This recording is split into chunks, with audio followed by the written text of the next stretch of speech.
ఓం నమో నారాయణాయ. ఓం నమఃశివాయ. కార్తీక పురాణ పారాయణం 22వ రోజుకి స్వాగతం, సుస్వాగతం.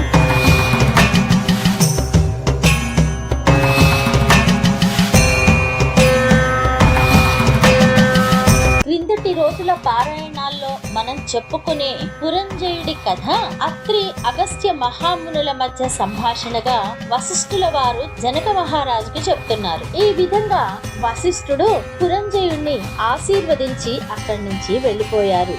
పురంజయుడు వశిష్ఠ మహర్షి చెప్పిన ప్రకారం కార్తీక పౌర్ణమి రోజున నదీ స్నానానికి వెళ్లి హరినామ స్మరణతో చక్కగా నదీ స్నానాన్ని పూర్తి చేశాడు. నదిలో నుంచి బయటకు వచ్చిన పురంజయుడు ప్రశాంతమైన మనసుతో చిత్తశుద్ధి కలిగి దేవాలయానికి వెళ్ళాడు. అక్కడ శ్రీమన్నారాయణుని షోడశోపచారములతో పూజించి సాష్టాంగ నమస్కారం చేశాడు. చక్కగా స్వామివారి సన్నిధిలో దీపారాధన చేసి ఆ రాత్రంతా కూడా తన మధురమైన గానంతోనూ చక్కటి నాట్యంతోనూ స్వామివారిని సేవించాడు. తెల్లవారే సమయం కాగానే స్వామివారికి తిరిగి సాష్టాంగ నమస్కారం చేసి బయటికి వచ్చాడు. మళ్ళీ నది దగ్గరకు వెళ్లి అరుణోదయ స్నానం చేసి సూర్యుడికి నమస్కారం చేసుకుని ఒక రకమైన మనశ్శాంతితో ఇంటికి వెళ్ళాడు. పురంజయుడు ఇంటికి వెళ్ళగానే అక్కడ ఒక అత్యంత వృద్ధుడైన ఒక విప్రుడు కనిపించాడు. అతను మెడ నిండా తులసిమాలలు ధరించి చక్కటి చిరునామాలతో చూడగానే సాక్షాత్తు విష్ణుమూర్తి గుర్తొచ్చేలా విష్ణు భక్తుడా అని చెప్పకుండానే తెలిసేలా ఉన్నాడు. ధనంజయుడిని చూడగానే, ఓ రాజా, నువ్వు విచారించకు, నువ్వు వెంటనే చెల్లాచెదురైపోయిన నీ సైన్యాన్ని కూడదీసుకుని నీ శత్రురాజుల మీదకి వెంటనే యుద్ధానికి వెళ్ళు, నీ రాజ్యం నీకు తప్పకుండా దక్కుతుంది అని దీవించి కనపడకుండా మాయమైపోయాడు. ఇతను ఎవరో మహానుభావుడిలా ఉన్నాడు, నా విషయాలేవి చెప్పకుండానే ఇతనికి తెలిసాయి కదా అని అనుకుంటూ ఆ వృద్ధుని మాటలను గౌరవించాడు. అంతేకాకుండా వశిష్ఠ మహర్షి ఆశీర్వదించి చెప్పిన విషయం కూడా అతనికి గుర్తొచ్చింది. వెంటనే తన యొక్క సైన్యాలన్నిటినీ మళ్లీ యుద్ధానికి సన్నద్ధం చేశాడు. వారిలో ధైర్యాన్ని నింపాడు. ఆ సైన్యాలన్నీ కూడా దెబ్బతిని ఉన్న తాచుపాముల్లా ఉన్నాయో ఏమో విపరీతమైన కోపంతో శత్రు సైన్యాల మీదికి యుద్ధానికి పరిగెత్తాయి. అంతేకాక వశిష్ఠుల వారి ఆశీస్సులు, శ్రీమన్నారాయణుడి అనుగ్రహము ఉండటం వల్ల నిజంగా పురంజయుడి విజయానికి చాలా దగ్గరగా వెళ్ళాడు. పురంజయుడి సైన్యాలు కూడా ప్రాణాలకు తెగించి శత్రువులతో పోరాడారు. ఇక చెప్పేదేముంది, శ్రీహరి తలుచుకుంటే కానిదేముంది. ఆ యుద్ధంలో కాంభోజాది రాజులంతా కూడా ఓడిపోయారు. చివరికి పురంజయుడి ధాటికి తట్టుకోలేక పురంజయ రక్షించు రక్షించు అని పెద్దగా కేకలు వేస్తూ శత్రువులంతా పారిపోయారు. పురంజయుడు విజయాన్ని పొంది తిరిగి తన రాజ్యాన్ని సంపాదించాడు. శ్రీమన్నారాయణుడి యొక్క కటాక్షం ఉంటే వారికి శత్రు భయం ఉండదు. అంతేకాక శ్రీమన్నారాయణుడి కటాక్షం నిండుగా ఉన్న వారికి ఎంతటి అద్భుతాలు జరుగుతాయో చెప్పలేం. వారు పొరపాటున విషం తాగినా కూడా అది అమృతంతో సమానమే అవుతుంది. మనందరికీ తెలిసిన విషయమే కదా.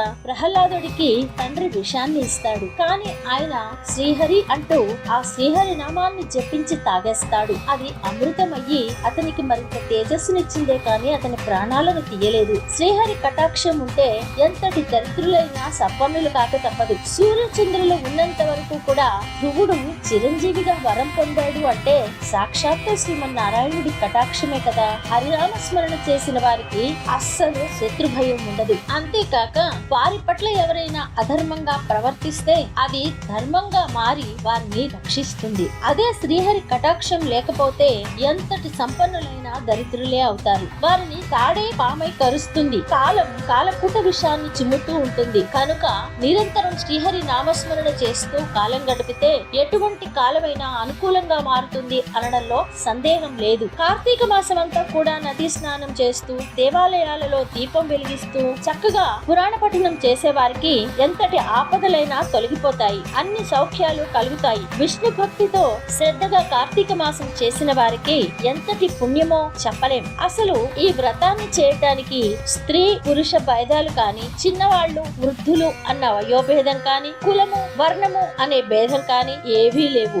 ఎవ్వరైనా చెయ్యవచ్చు. గొప్ప బ్రాహ్మణ జన్మ ఎత్తి సకల శాస్త్రాలు చదివి కూడా విష్ణు భక్తి లోపిస్తే వారు ఎందుకు పనికిరాని వారుగాను, శూద్రులతో సమానంగా గాను అయిపోతారు. ఎన్ని వేదాలను అధ్యయనం చేసినా దైవభక్తి లేనివాడు ఎందుకు పనికిరాని వాడే అవుతాడు. కానీ ఏమీ చదువుకోకపోయినా విష్ణు భక్తి తత్పరుడై ధర్మాన్ని ఆచరిస్తూ కార్తీక మాస వ్రతాన్ని చేసినట్టయితే అతని హృదయంలో పరమాత్మ అయిన శ్రీహరి జ్యోతిలా వెలుగుతూ ఉంటాడు. వారిని సంసార సాగరం నుంచి ఉద్ధరించి ముక్తినిస్తాడు. శ్రీహరి భక్తవత్సలుడు, సదా పుణ్యాత్ములను కంటికి రెప్పలా కాపాడుతూ ఉంటాడు. ఎవరికైనా శక్తి లేకపోతే వారు డబ్బును వెచ్చించి దాన ధర్మాలు చేయలేకపోతే డబ్బు గలవారు వారి కోసం డబ్బును వెచ్చించి దాన ధర్మాలు చేయించవచ్చు. నోములు, వ్రతాలు, పూజలు చేయించవచ్చు. అటువంటి వారికి శ్రీహరి మరీ మరీ డబ్బులు ఇస్తూనే ఉంటాడు. అందువలననే భక్తవత్సలుడైన శ్రీహరి లోక పోషకుడైనాడు, భక్త రక్షకుడైనాడు. ఆదినారాయణుడై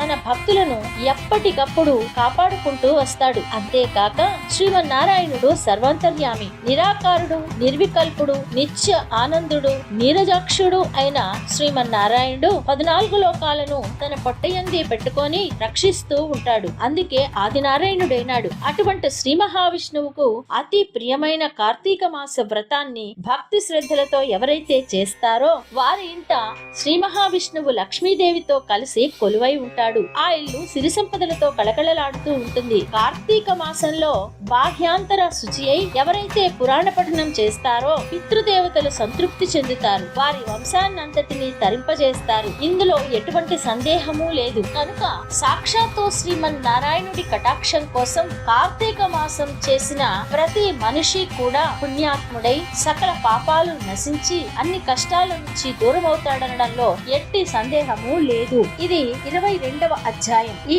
22వ రోజు కార్తీక పురాణ పారాయణం విన్న అందరికీ కూడా ఆ ఫలం లభించాలని, శివకేశవ కటాక్షం లభించాలని కోరుతూ ఓం నమో నారాయణాయ, ఓం నమః శివాయ. సర్వేజన సుఖినో భవంతు.